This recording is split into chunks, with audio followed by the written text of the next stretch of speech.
Okay, guys, we're here at the Galway Cup. It's the first year of the 2024 tournament here in the Galway Cup TV studio, and I have with me Marc Canham, who's the high performance director of the FAI, and we've got Packie, the legendary Irish goalkeeper who knows nothing. Knows nothing, yeah, like he doesn't. He knows a lot. I was one of the few privileged people to be standing behind the goal in Stuttgart in 1988. And when we all sat down crying afterwards, that it was... Well, we didn't know who you hair. Yeah. But it was fantastic. And he still looks as if he could tug out and play today. But it's wonderful to have you guys at the tournament. And I know, Packie, you've been here many times before. And Marc, it's great to have you here on the first occasion, particularly in your role as the high performance director of the FAI. And I suppose what we want to talk about really is how important tournaments like the Galway Cup are in the development of young players, primarily in the country. I know we've got some overseas teams as well. Yeah, it's really important to have opportunities like this for children to play. Ultimately, we want children to have an amazing experience playing football, and having tournaments like this both have opportunity for kids to have a brilliant experience and memories that they'll remember forever. I remember playing my kind of tournaments like this when I was 13, 14, and I can remember them now, and I'm sure kids will go on in the future and look back on these fond memories.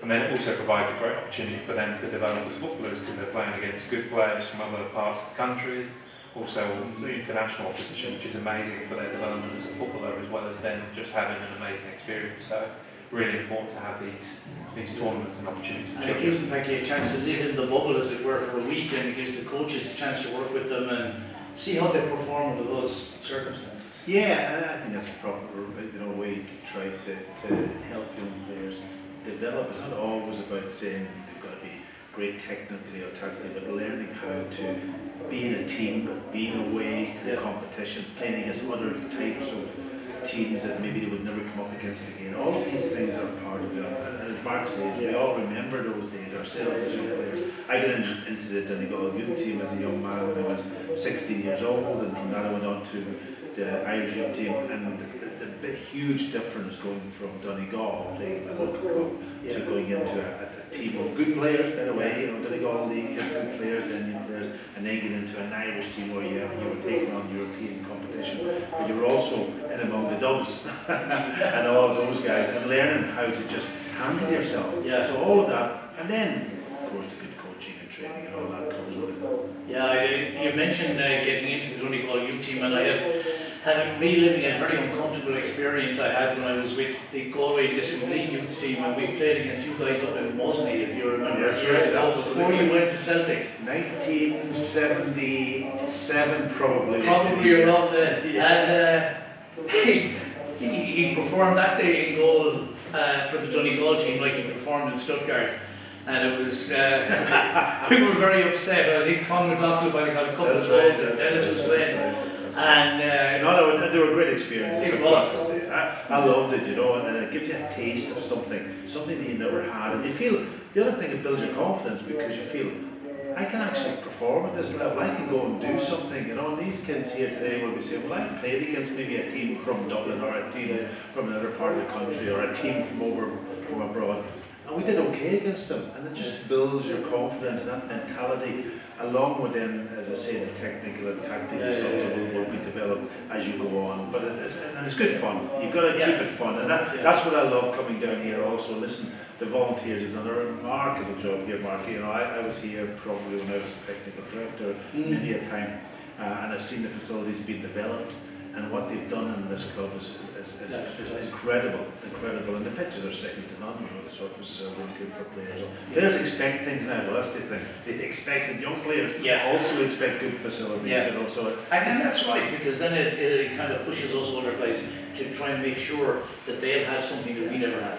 And I was thinking that I was getting ready this morning, and I'm 41 now, but I was thinking what the 13. I was thinking what the 13. Irish for boy. Yeah. I was thinking what the 13, 14-year-old girl or boy were thinking this morning, getting ready for this. And I just remember being back at like a school trip or a football trip when you're away from home, maybe for the first time.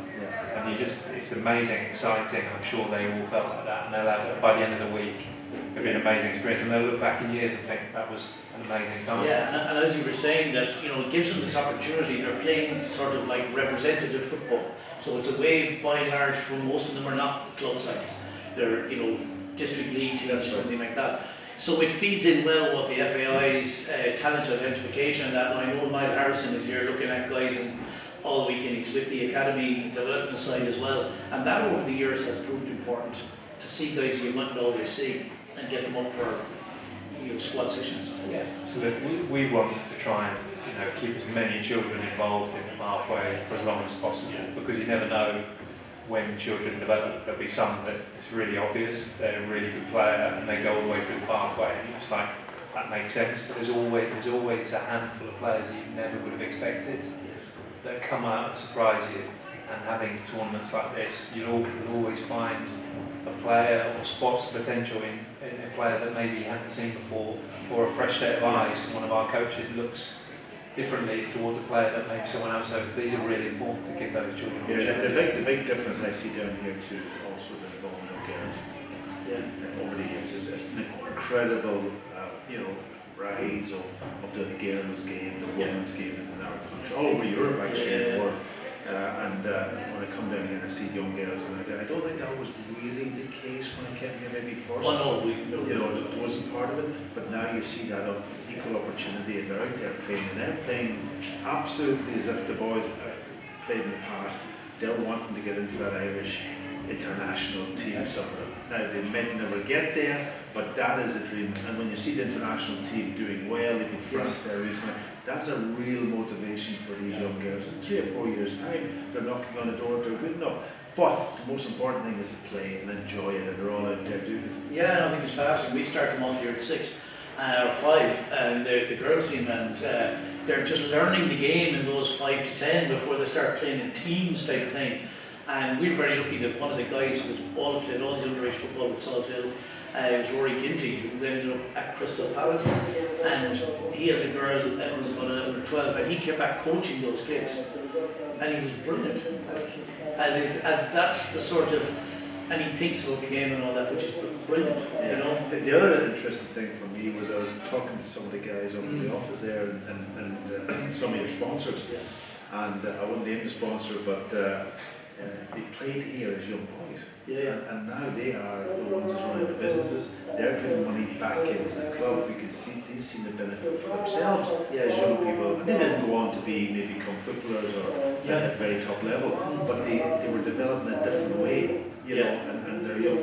And that's a brilliant, I think, kind of thing that made an offset of maybe just being involved in the game for us. Yeah, a lot of the time that kind of learning is overlooked in terms of this. It's more about molding the human being as well as molding the footballer. I think it depends on what you celebrate. So lots of people, obviously in a football club, whether it be grassroots or professional club, if you only celebrate the boy or the girl that goes on to play international football, then you potentially everything else is failure as such, but actually celebrating these pathways of developing young people that go on to be lawyers, accountants, business people, or coaches in the future, or parents to bring their children back to the club because that's success as well. It's not just the 1 or 2 players that go on and play in a World Cup, it's this broader success. And you mentioned several times the FAI pathway, which we think here in this Dublin is very important, because it's important to have a hymn sheet that most people can sing from, if you know what I mean, so that we're not pulling against each other in different parts of the country.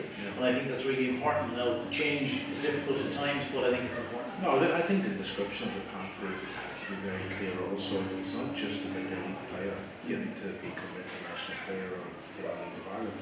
It's about everybody. It's about the coaches. It's about young players who may not go to that level, they're still involved when they come to their adult, playing junior football or just playing 5-a-side and enjoying it. And that pathway is very important. And there will be people who will jump from maybe a very recreational pathway across to a more, let's call it grassroots into professional level and back again. And that will happen, and that needs to happen. And they need to enjoy the experience, because if they don't enjoy the experience, they'll drop away. They'll go off and do something else. So that's very important, and that's the big lesson I think for us during the pathway with the coaches and everybody, is to create the right environment, the proper environment. And that's an ongoing process because people change all the time, as you know. Parents coming and going. Yeah, you know, it has to be safe for kids to go out there on the pitch and make a mistake and you don't have somebody shouting at them. That's, you know, that's so important, you know. Guys, it's wonderful to have you guys here at the Galway Cup. It really is. It's a privilege for us as the tournament organisers and for Saltland Football Club to have you guys here, to take the time out of your busy schedules to come down here to the Galway Cup. We have another 5 days to go, including today, and we'll be drenched at the end of it, but it's wonderful to have you here, and thanks very much. No, listen, it's a pleasure for me, and we can come down again. Mark, probably, is this your first time here, Mark? Second time to the venue, first time to the Galway Cup. So the experience is always a good experience. And can I say, just on behalf of the FAI and everybody connected, from our perspective, just well done to the people who organise it, the volunteers, all the people that put in. And there's so much work goes behind seeing this. It's only when the tournament starts people think that's the work. No. There's months and months and months, years of planning these things. And that's also credit to Ronan and Declan and the team doing an incredible job. Yeah, just to reiterate everything Packie said really, I arrived this morning just seeing everyone playing football and walking around a bit and seeing the operation live. And I know, having some experience of this before, how much it takes, and so credit to you, the club and everyone involved in running this competition ultimately for the kids to have an amazing experience. So, well, thanks again for coming. You guys coming down here, it's been fantastic. Thanks a lot. Pleasure. Thank you. Thanks.